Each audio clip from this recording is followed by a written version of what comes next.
Ito naman yung on-ramp. Yan, going Pandacan yan, Magsaysay. Diba? Okay na rin yan. Yung asfalto na yung halos 3/4 na.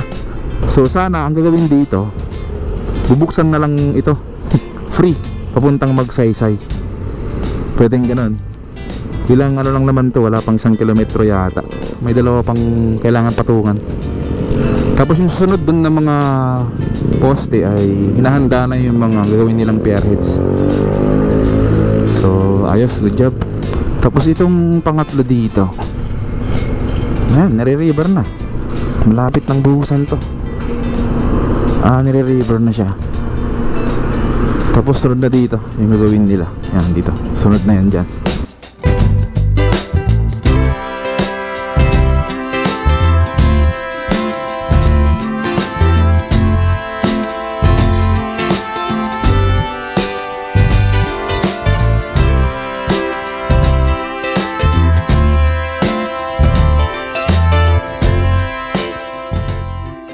Good morning guys, nandito tayo ngayon sa may B-Mapa corner ng Magsaysay Boulevard. At ngayong araw ay mag-update tayo dito ulit sa may connector road. Tingnan natin yung mga ginagawa dito, kung kumusta na. Pero unahin natin dun banda sa may Spanya. Puntahan natin, daanan natin dun. Tingnan natin yung mga rampa dun, tsaka yung mga toll gate na ginagawa. Alright, yan, start tayo dito sa may bandang off-ramp going Spanya. Ito yung station ng Spanya. Dito tayo mag-umpisa. Kanan tayo dito, parang pwede nang kumanan. Ayan siya.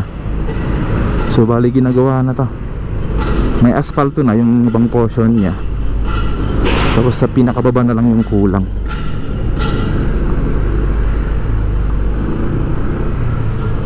Mayroon na rin pader dito sa may baba niya.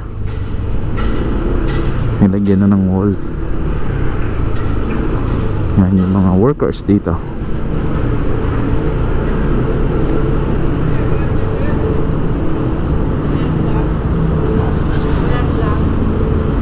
Ito naman yung on-ramp. Yan, going Pandacan yan, Magsaysay. Diba? Okay na rin yan. Yung asfalto na yung halos 3/4 na. Yan, halos matapos nila yung paglagay ng asfalto. Inaayos na lang yung mga remaining sa may mga parapet wall nya. Dito lang banda sa may pinakababa, yung walang asfalto. Yan yung inaayos na lang yan. Tinutukan nila. Diba? Malapit na rin ito buksan. Kaya lang hindi pa tapos yung bandang going Pandacan. So sana ang gagawin dito, bubuksan na lang ito free papuntang Magsaysay. Pwedeng ganun. Ilang lang naman to, wala pang 1 kilometro yata. So buksan nila to on ramp, at the same time yung off ramp dito sa kabila, para yung mga pupunta dito sa may Espanya ay mabilis na lang. Pag galing ka dun sa Magsaysay, diretso mo Espanya na agad. So pwedeng ganun mangyari. So tingnan natin pag natapos tong dalawa dito, yung on ramp dito sa may Pajardo, tsaka yung off ramp yan, bababa yan sa may Loyola going yan, Espanya. So tingnan natin pag natapos yan, baka gawin nilang free yung pagdaan dyan sa sa taas, para makaiwas ng traffic dyan banda sa may dito sa Sampaloc. Marami kasing dito mga masisikip na kalsada, mga 2 lanes. So tingnan natin. So yan, punta na natin dun sa may Magsaysay. Natin natin yung status dun. Alright, let's go. Dito tayo sa may bandang Magsaysay.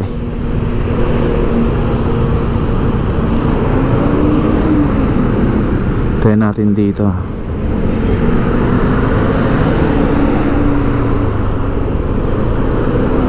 Ito yung Altura Market. Ito yung matapyasan ng 5 to 10 meters. Ito yung iniiwasan kasi dito. Yan daming nakapark. Yan, double na to, lanes na to. Yan gitnang-gitna na to, tong tricycle na to. Yung mahirap dito, walang disiplina yung mga tao dito.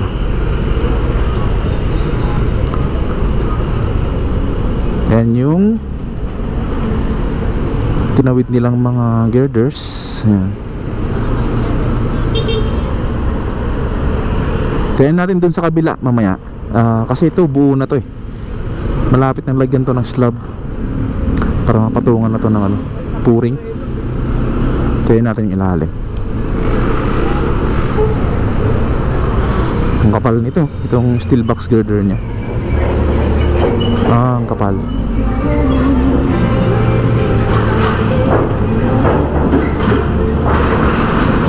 Ayan o. Ang dami nang umakit dito. Kumustahin natin tong off-ramp. Ito yung off-ramp. Right? Dito sa may Paltok Street dito, maraming tamaan dito ng mga bahay ng NSCR. Halos lahat ng yung nasa right side hanggang dun sa may G2 Ason. Ang dami tamaan. Ayan, dito sa may eastbound going Cubao. Tingnan natin.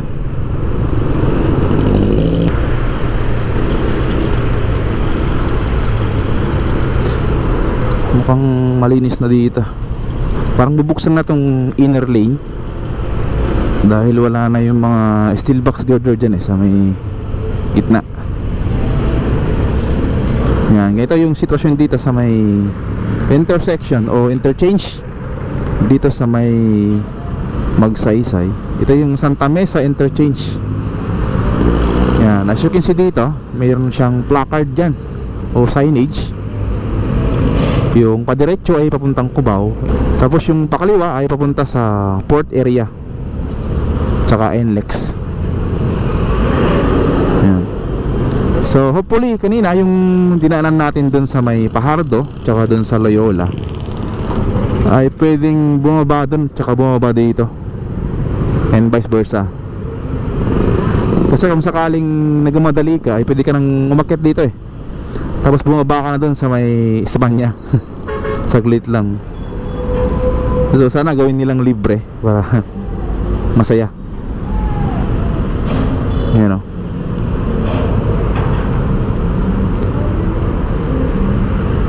So ganito yung sitwasyon ngayon dito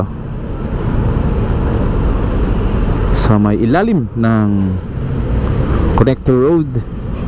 So check natin dito sa may unahan. Puntahan din natin yung papuntang Pandakan. Tignan natin yung mga dun, mga pier heads, yung double decker dun. Yan o. Buo na tong tatlo dito. Ay dalawa, may dalawa pang kailangan patungan. Tapos yung susunod dun na mga poste ay hinahanda na yung mga gagawin nilang pier heads.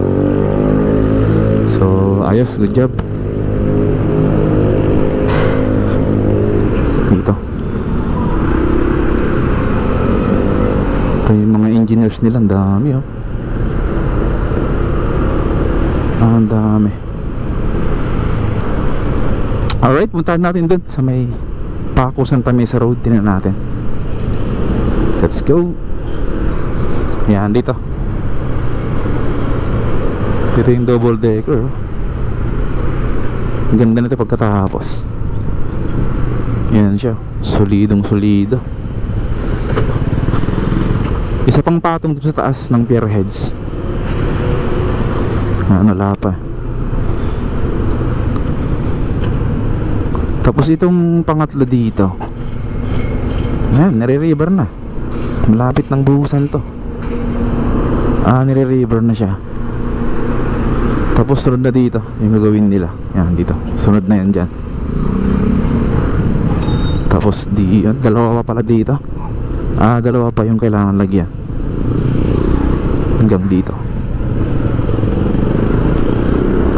Ito. Tapos yung dalawa dito. So apat pa. Bali apat pa na span yung kailangan lagyan dito. Pero good thing naman ay gumagalaw naman to. So antayin natin kung kailan matapos. Kasi susunod na to itong section 2A. Ito na yung susunod pagkatapos niyan. So sana mas maganda sana pag magsabay sila. Yan, sasabay to. para makakonekta dyan sa may Skyway Stage 3. Tapos yung NLEX connector doon ay sabay sana para matapos agad. Pero dito naman hindi naman gumagalaw. Yun lang yung ano dito. Wala pa dito mga construction. Wala pa nga.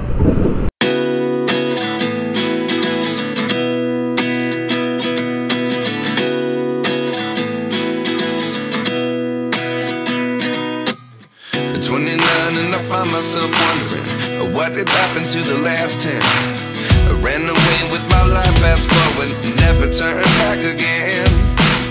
It's kind of funny that the more we pass time, the more we need to set the rewind. And 19 was the year I had to leave you, but now I'm seeing all the signs. Is this really happening? I can't believe it's true. I'm just as surprised as you. Is this really happening? I can't be too sure, but one day I'll be yours again.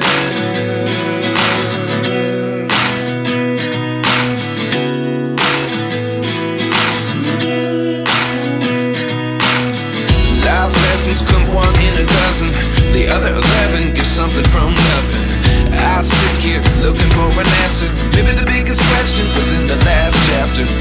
You gave me the soul I have today. Without you I never could have moved away. But now I see what you teach. I do believe I always should have stayed. Yeah. Is this really happening? I can't believe it's true. I'm just as surprised as you.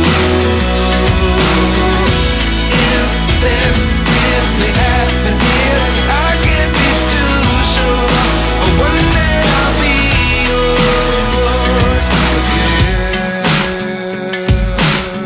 One day I'll be yours.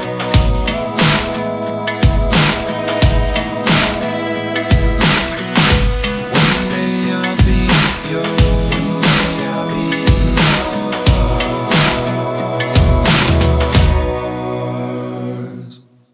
Life lessons come one in a dozen, the other 11 get something from nothing. Life lessons come one in a dozen, the other 11 get something from nothing. Life lessons come one in a dozen, the other 11 get something from nothing. Life changes just open the door. One thing's certain, I'll always be yours.